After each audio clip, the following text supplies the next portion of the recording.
Action. ప్రతి ఒక్కరికి సిరి సంపదలతో తులతూగాలనే కోరిక బలంగా ఉంటుంది. కొందరు ఆ దిశగానే అహర్నిశలు శ్రమించి ధనం కూడబెడతారు. ఇంకొందరు ఎలాంటి ప్రయత్నం లేకుండానే లక్ష్మి తన ఇంట్లో కొలువుండాలని అదృష్టంపైనే ఆధారపడతారు. ఇంట్లో కొన్ని వస్తువులను భద్రపరుచుకుంటే తమ దశ తిరుగుతుందని మరికొందరు భావిస్తారు. అయితే ఇంట్లో పెట్టుకునే కొన్ని వస్తువులు మాత్రం చాలా హానికరమట.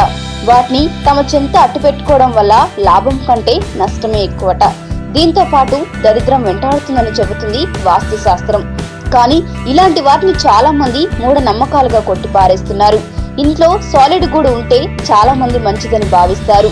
కానీ జీవితంలో అనుకోని ఆర్థిక సమస్యలకు ఇది సంకేతమట. కాబట్టి వెంటనే దాన్ని తొలగించి ఇంటిని శుభ్రం చేసుకోవాలట. ఇంట్లో పావురాల గూడు ఉంటే ధనం కర్పూరంలా కరిగిపోతుంది. ఆర్థిక సమస్యలు వెంటాడుతాయి. ఒకవేళ ఇంట్లో మీకు తెలియకుండానే పావురాలు గూడు పెట్టుకుని ఉంటే వెంటనే తొలగించాలట. తేనె పట్టు ఇంట్లో ఉంటే చాలా అపాయమని గుర్తించండి. ఇవి మనకు హాని చేయడమే కాదు, దురదృష్టానికి కూడా సంకేతమట. వాస్తు ప్రకారం పగిలిపోయిన అద్దాలు ఇంట్లో ఉంచకూడదట. ఇవి ప్రతికూల శక్తిని ఇంట్లోకి ఆహ్వానిస్తాయట. అలాగే దరిద్రం కూడా తాండవం చేస్తుందట.